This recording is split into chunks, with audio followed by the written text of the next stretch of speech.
Hey Ben, thanks for coming on, man. No worries, man. Thank you for having me. For anyone who doesn't know, Ben goes by the name Pretence. And where did it all start for you? Um, it's probably about how 2021 now. So yeah, probably about 5, 6 years ago, if not maybe 7 years ago. Um, I was really digging like Ministry of Sound, like the old school like electro albums. Hmm. So I used to save up from my my job at Subway, and I used to just buy the albums, and I used to just play them on repeat. Hey, eventually I got to a point where like I was just like playing it at my friends' parties and stuff, and then I was at JB Hi-Fi with my friend, and I came across like a Numark Mixtrack Pro controller. He's like, dude, why don't you get it? And I was like, oh, I don't know, man. It's just like I don't know. And then I ended up buying it. And my mom was like, what? Why'd you buy that? Like, what's the point of that? And I'm like, I don't know. And yeah, and I had so much fun with it. And the funny thing was, dude, I started playing house parties, and the first year, or yeah, from that first year, I had that controller. I didn't even know how to DJ. I was just like, I didn't even know what beat matching was. I was just like, just fading songs out and just like transition next one in. And I was like, oh yeah, I'm killing it. I'm fucking killing it. And I really wasn't. And I was still charging these people like what, $200 a night for these poor DJing skills. And now I look back and I'm like, oh shit. Oh well, whatever. Did you have So the yeah, oh no, you would have been on Record Box or no, not Record Box. yeah. Yeah.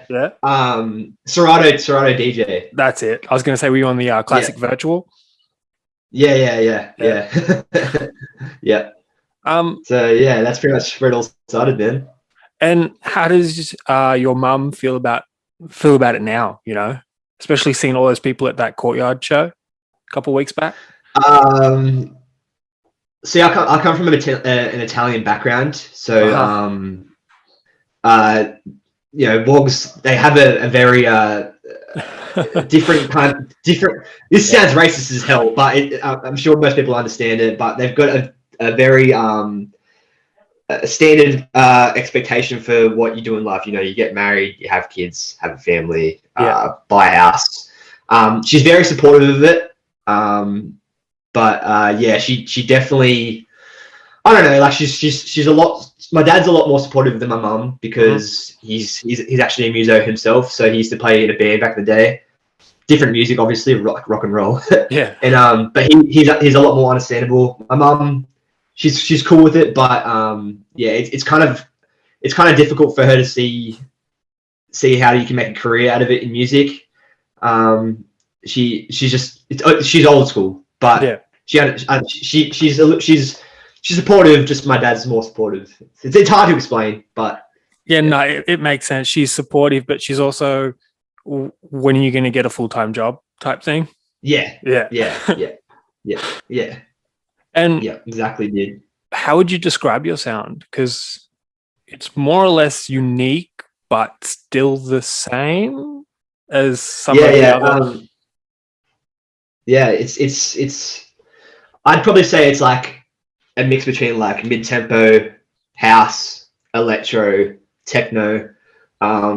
When I first started producing, I was probably making a lot more heavier stuff, but I feel like now my production shifted just a little bit. I'm still keeping that like dark sound, but like some of my productions will have a lot more hi hats, a lot more groove, or like techie bass line. Mhm. But yeah, obviously like there'll be a couple of tracks will be like a bit like a lot heavier, but yeah, I don't know, just a combination between like electro, house, yeah, techno, mid tempo, as I said before, dark, yeah, I don't know, industrial kind of music. I don't know.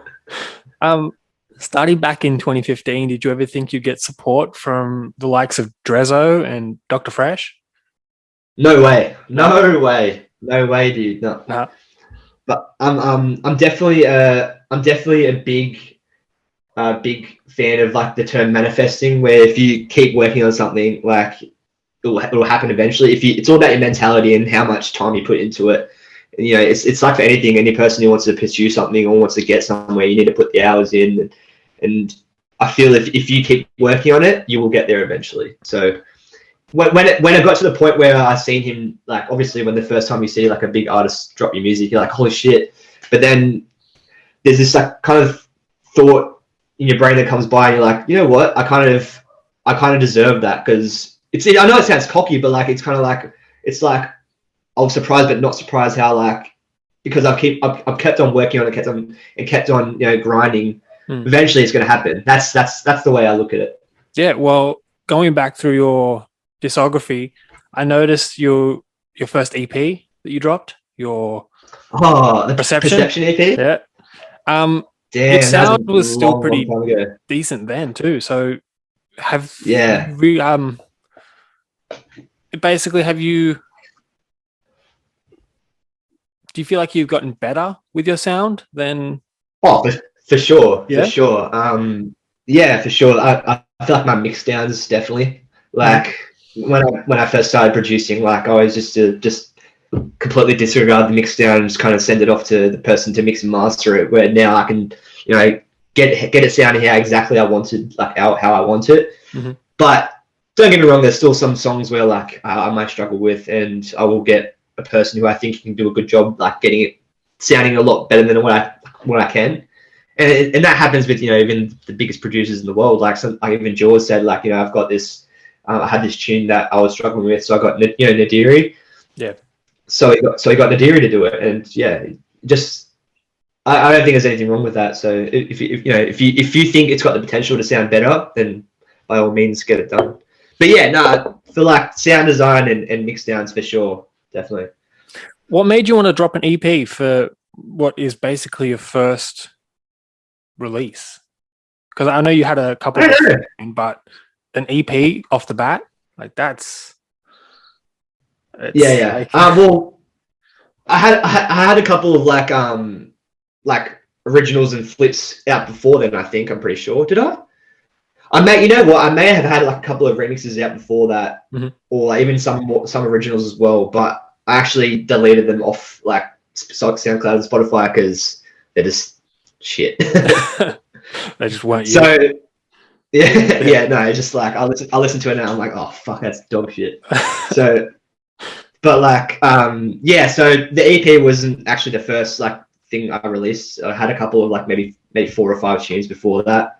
But yeah, that's pretty much it.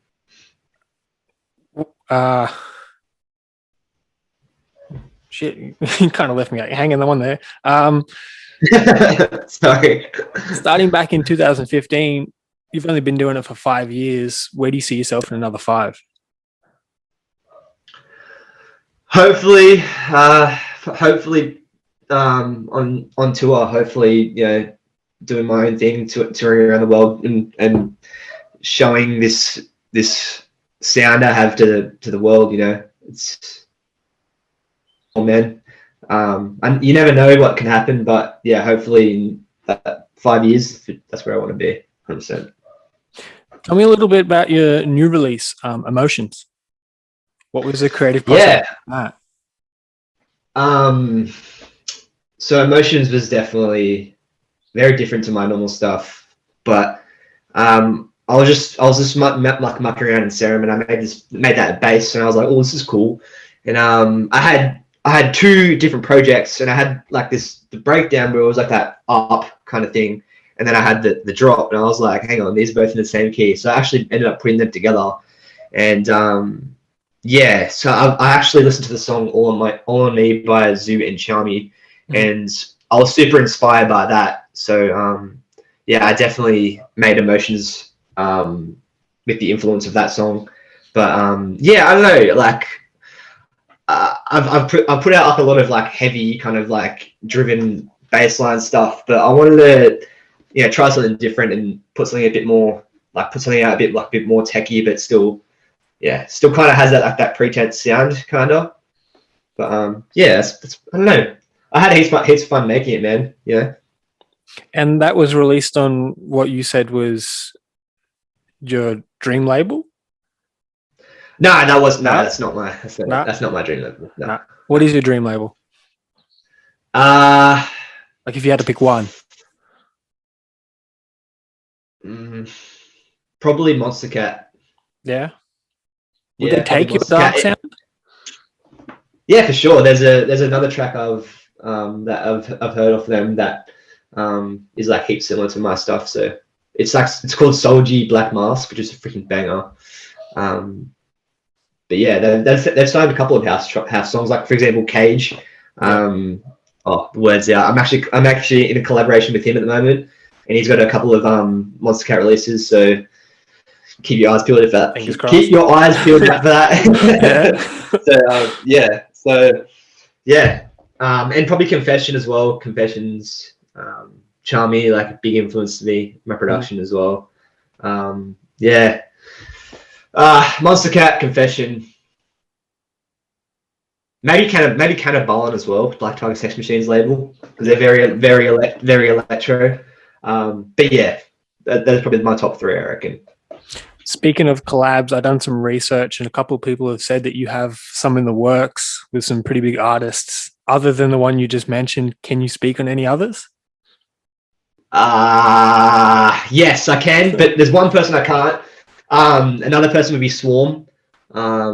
Heaps of industrial dark, like mid-tempo dude that he's like a really talented producer, and he reached out to me. He's like, "Hey, dude, you want to collab?" I'm like, "Fuck yeah, dude." There's a couple of other producers that I'm also working with, like KYB. He's killing it as well. That's been on the burner for a while, but because we're both super busy, but we'll get it finished eventually.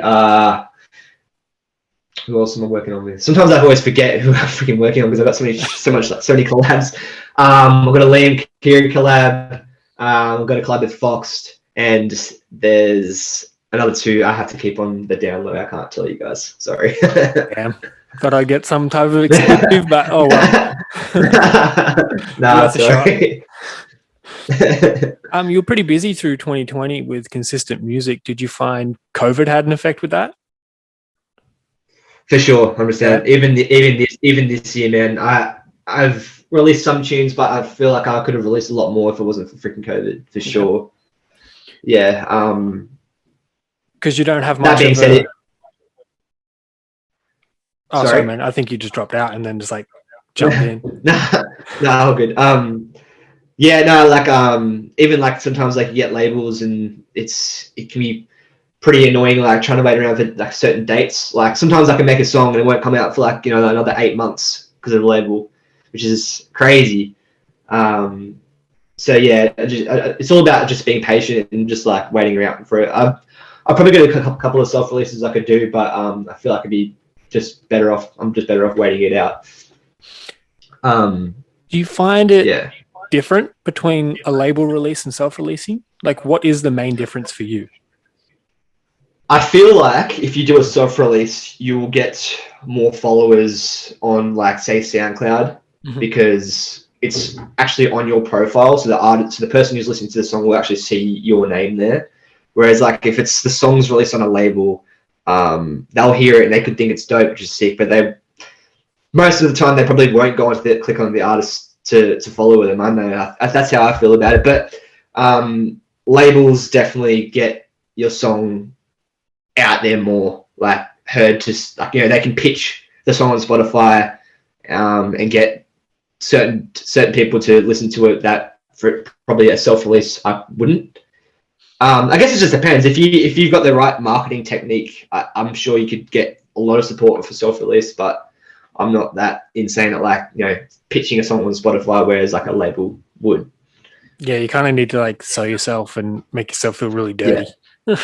Yeah, for sure. What can we expect from you in the future? So I've got many releases coming out on some labels that I've definitely been dreaming about for a while. In 2 months, there actually is a release coming out that I won't say who it's for, but it's very exciting. I like to keep people on their toes. Got me on suspense. Yeah, I'm currently. Oh, there's a lot of stuff I can't say, which sucks Damn because I NDAs. really want to, but yeah, I gotta just keep quiet about it because it's in the works. But yeah, heaps of music. Hopefully some obviously shows, in the future as well, because obviously COVID's put everything behind. But I was meant to go play a show in Brisbane and also Cairns, but that has been sitting on the burner now because of COVID. Oh, But damn. yeah, so which sucks. But yeah, I don't know, just like heaps more music shows. Hopefully, that's pretty much it, man. Well, that's good in itself. Seeing any artist, mostly from Australia, like to be biased, is insane. When people Yeah, like yourself and a small time artist grow to be something big, I feel like that'll be you yeah. in maybe 2 years. Thank you, man. Yeah, Thank you. like Appreciate that, dude. just your Thank you. presence at Courtyard a few weeks back. Yeah, That's insane. You know. thank you, man. That was actually I've actually had a lot of people saying that they liked my stage presence. I've done like a lot of rebranding, and I've been like looking at certain other artists and how they present themselves on social media and on stage. Like I've been like really close friends with Himanu, and he's been giving me some pointers about how you look and what's important on your social media. Like he's got the whole new way of looking at. When I think of Himanu, I think of like building skyscrapers, very futuristic kind of look. And so I did some research and I looked online at like certain like outfits, and I seen this black coat, and I was like, fuck, this is cool. So yeah, I bought that, and then I happened to shave my head at the same time, and I was like, fuck, this works. This is like bread and butter. And yeah, and now I've just decided to keep it short because I like it. But it only sucks in winter because it's freaking cold in winter. You'd have a big variety of beanies, wouldn't you? Yeah, for sure. Yeah. How much did that coat set you back? Because it looks nice. Thank you. I think it was like $80. I don't think it was that much. Oh wow. Yeah, it was alright. Yeah. But yeah, that's the new Pretence look. Yeah. That's something I kind of want people to kind of remember. The shaved head, black glasses, the black coat. That's me now. That's the new thing. Do you think you keep it up for a while? The coat and stuff. Yeah, the whole look. Or do you think you end up growing your hair out and just being like, I'm changing? I don't know. I don't know. See how it goes. Yeah. I don't see how it goes. Yeah, I don't know. What was I might introduce like a black crow hat. I don't know. Who knows? We'll see. Interesting. We'll see. I could see that. I'm fucking with that. Yeah, I could see that. What was the first show back? Like, what was the first show back after COVID like? Like seeing all them people there and just absolutely vibing to it. It was insane, dude. Because I waited so long for that. Like, not only that because of COVID, but even just like I've never really played a show where it's like that kind of energy before. Like, I was waiting for that moment like a long time, and I knew I was ready for it. I had my stage presence ready, I had my music ready, I had all this like music I've been working on ready, and I kind of wanted to leave a mark and let people really vibe out to the set, and I think people really enjoyed it. So yeah, well, like you said, you're still getting praises for it. So yeah, for sure. Yeah, it was insane, dude. Like, and like 80% of my set was like my own music, and it was just an incredible feeling. Even like probably my favorite track I dropped on the set was probably Dynamite with Dave Summit, and that just fucking went nuts. And I it's such a good feeling, dude. Like playing other people's music is sick, but it's just another feeling playing your own music out to a crowd. It's just incredible. Especially watching them just go absolutely nuts over it. Like when the whole goes, whoa! You're like, ooh, this is something. yeah, dude, 100%. When you're not being Pretence, what are you doing? Like, as in like a job, or? Well, just like everyday life. Like, what do you do outside of the studio? I work casual. So I do mechanical engineering on the side as my job. And I play soccer. Well, obviously not now because of COVID, but yeah, that's literally it. And probably play PS4 and watch Netflix. That's pretty much it. Yeah. Pretty standard life. What are you watching on Netflix? I've been Top fucking five. with Rick and Pretence Morty. is top 5. I've been fucking. Okay, I liked Money Heist. Money Yeah. Heist is fucking sick. The 100 was pretty good. Rick and Morty is pretty funny. I don't mind Rick and Morty. There's another one that was really good, and I forgot what it was. I'm just having a mind blank. I'm completely forgetting. That's all right. There's so much. I've watched so much Netflix, but I can't even pick 5 shows. That's all right. I probably couldn't either. I put you on the spot there. I was going to ask you PlayStation or Xbox, but you said PS4, so I kind of PS4, 100%. Favorite food? Ooh, that's a tough one. That's a real tough one. I really like cheeseburger. I like burgers. Burgers are good. Yeah. Such a different answer. I love asking people that question because everyone just seems to say chicken. Like it's, I don't know. Like, yeah, burgers. Yeah. You can't beat a good one.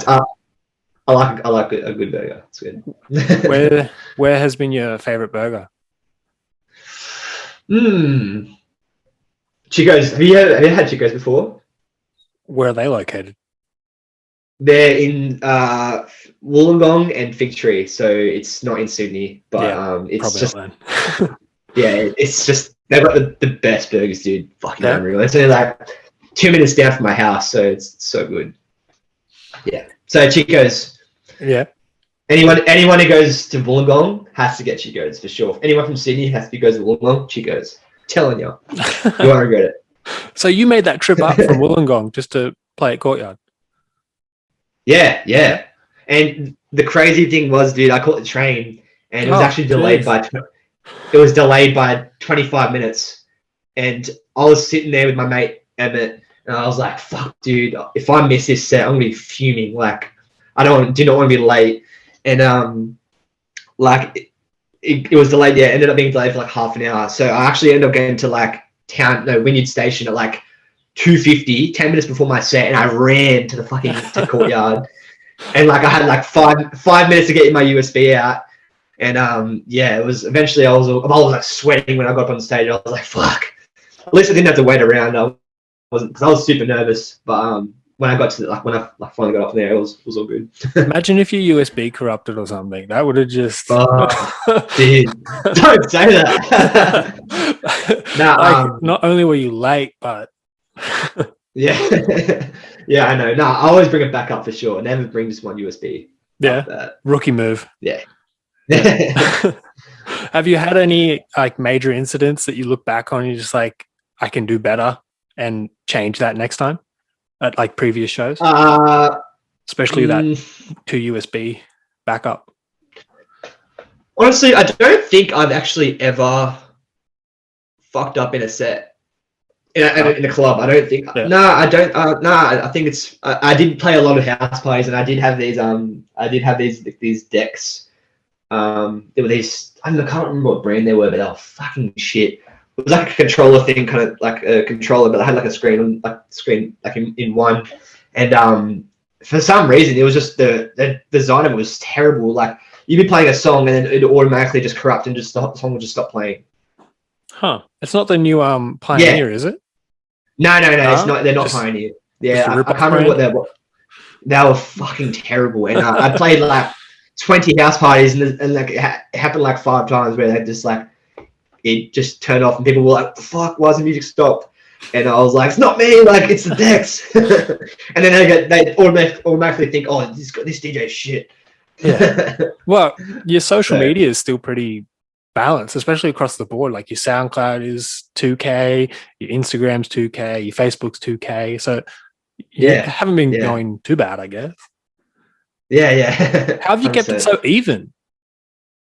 I don't know. I feel like I actually like kind of launched everything at the same time, and I make sure I put all my effort into each thing. Like make sure. Well, I can't really control how many people follow me on SoundCloud, obviously, but like maybe like Instagram, obviously when you promote yourself, you can. Depends on what content you put up. Even like you can't control how many followers. Yeah, that's just how it is. But I don't know. Yeah, I think it's just kind of worked out pretty well. You've only been doing it for a while. Have you ever felt like just giving up and doing a 9 to 5?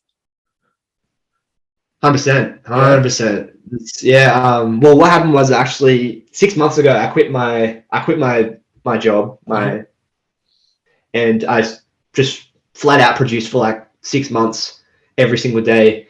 And eventually I got to a point where I like really, really burnt out. Like I got so much music done that like my mental health was just ridiculous because like I was just constantly staring at my screen, like not going out, like just producing every single day. And eventually it took a toll on me. And I was like, fuck, I can't. I like it'd be like a Sunday and I'm like, oh shit, like I have to produce tomorrow, but I just didn't feel like it. I just didn't like emotionally didn't like mentally didn't feel like doing it. And I actually ended up like probably like 4 months into my break, my boss emailed me. He's like, hey mate, do you ever have any like intention of coming back to work? And I'm like, ugh. The thought of working a full-time job petrifies me because it's just such a standard lifestyle. You go to work, come home, repeat, same shit every single day. But that's just how it is. And I said to him, I was like, hey, what's your thoughts on like me like doing casual just a couple of days a week, maybe 3 or 4 days a week? He's like, yeah, that could work. So we ended up chatting, and it's kind of really good. Like I'm still making a bit of money from the side. It's getting me out of the house, like, and the job's all right. It's okay. Like it's not the worst job in the world. I don't mind it. But yeah, it's a good balance. Like I'm socializing with workmates and stuff, and then I come home and I'm a lot more inspired to produce as well. I feel like going to work kind of splits up my thought from music a little bit, and I feel so much more inspired to write when I get home. So yeah, I think it's a good balance right now, and I think hopefully once I get to that point where I can actually quit my job and do music full time, I'll be like, touring and playing shows. So they'll give me a lot more inspiration and kind of help with my mental health as well, I think. Because like when I was doing the 6 months like producing every single day, I wasn't playing shows. I was just literally just making music and having nothing to look forward to, So did you finish any of those tracks that you just produced for 6 months straight, or were they all just like yeah? No, for sure. I've probably finished about 25 songs. Yeah, for sure. Jeez, yeah. Your back catalog sounds amazing then. Yeah, they're all just sitting on the burner. Just a ton of tunes. Yeah. Do you ever get writer's block? 100%, all the time. Yeah, all the time. And I'll go to a certain song and it's like I'll keep tackling it every single day, and eventually there'll be just this one day where eventually I get the right sound, the right idea, the mix right, and it will probably take me about each song, probably about 10 attempts to get it good, and then the last attempt I'll be like, yeah, sick, this is it. Yeah, 100% all the time. And I've eventually got to a point where I was like, you know what, I don't have to produce every single day. I just want to produce when I'm feeling inspired and motivated. Like there's a lot of people who have this mentality where like you need to keep doing it every single day, which is important, but it's also important to keep your mental health in check, and I think the best music comes when you're feeling inspired, like, and not trying to force something, it's crazy because like I've had this song where I was like spending like weeks and weeks and weeks on it and I couldn't get it right, and I was like, fuck this, I'm taking a break. Came back like a couple weeks later, went back to the same project, and I had it done in a day. It's crazy just what giving you like rest, like giving your mind a break can do. So yeah, no, that's considering, especially when you got work and stuff now, breaking up your daily routine, so it's kind of good, so you're not just drain yourself. Yeah, for sure.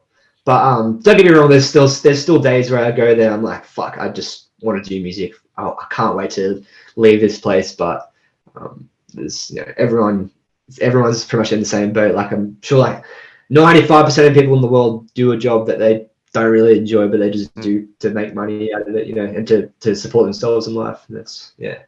Do you think you're going to be nervous as hell when you actually take that plunge into taking music full time? For sure. I feel like I always think about that, because like right now I feel like there's no pressure on me to get shit done. Whereas like when you're doing music as a full-time thing, like you need to get stuff done. You need to make music to support yourself, Whereas now I'm just doing it like just for fun. But I have a really like strong work ethic. Like I'm always like making sure I, do as much as I can. I'm very disciplined with my music. I'm a massive critique on my own stuff, and I'm probably too hard on myself, but I feel like that's important as well. It's very, very daunting, because there'll be like a certain expectation set for yourself. I feel like every single release is going to have to be better than the other, because you don't have enough pressure on yourself as it is. Consistency, making sure that every release is just as good as the next, or if not better. That's very, very intimidating, I feel. Wow. Because like I've made some songs where like I'm like, fuck, this is insane. How am I going to top that? And like I've got about 25 unreleased songs at the moment, and there's probably about 5 where I'm like, fuck, these are going to go off. Can't wait to get these out. And then once they're out, I'm like, fuck, how am I going to make better than this? Like, it's just some songs are going to be better than others, and that's just how it is, Yeah, you can't. It's the circle of life. Unless you're fucking Skrillex. Like, I'm not Skrillex, where you can just make every freaking song just insane. But yeah, you could be the new Skrillex. You don't know. Give it a year or two. You don't know. No one knows. I don't even think he knew. Because he started from some crackly speakers in a little warehouse, didn't he? Yeah, he did. Yeah, didn't he say he produced like really shitty, shitty ass speakers? Yeah, that's incredible. So you can go anywhere. So yeah, that's another thing. Even my studio, like it's not even like sound treated. It's just like I've got 2 monitors and a bench. That's it. Like there's no like foam or anything set up. It's literally just in my room. You've got some heavy music. What do your parents feel about it? Because they would be able to get into the house for sure. Yeah, 100%. My neighbors are pretty cool with it, but my mum, like eventually, my mum works like at home during the day, so when I do write, I have to put my headphones on, because if I have my monitors on, she can't talk to her customers. So, but I won't have my speakers on past like 9:30.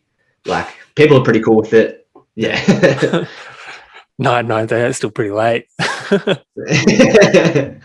Especially like because your music's heavy. Like it's got some solid bass lines in it, so people will be feeling that down the street for sure. Yeah. Well, my dad, like he like burst his guitars like on his massive amplifier, so if not louder than mine, so he doesn't really care. Yeah. Well. Yeah. Do you have anything to say? Do you ever go in Fanbase? Guys, thank you so much for supporting me. I've been doing this for a while, and it feels very rewarding and good to see that people have been getting around to my music, because I never thought it would a couple of years ago. I feel like it's growing, and it's a good feeling, and it's very comforting seeing people enjoying my music, and it motivates me and inspires me to keep putting out better and better music. That's pretty much it. And to people who aren't following you, what do you have to say to them? I don't know. Is that are you meaning as in like they're not following me? They know me, but they're not following me, or like they're not following me because they don't know me yet? Both. We'll go with both. I'm curious to see what you say to both. Well, the reason why I call myself Pretence is the definition is when the case doesn't appear true. Mm-hmm. So people will think, oh, this guy's shit. and then they see a show like a Pretence show live, they're like, holy fuck, it's actually good. So that's the kind of the background behind it. That's pretty much it. That's my answer to people who don't support or follow me yet. Yeah. Pretence, like that's it. Just like look up the definition, and that's the reason why you should follow it. Simple. That's it.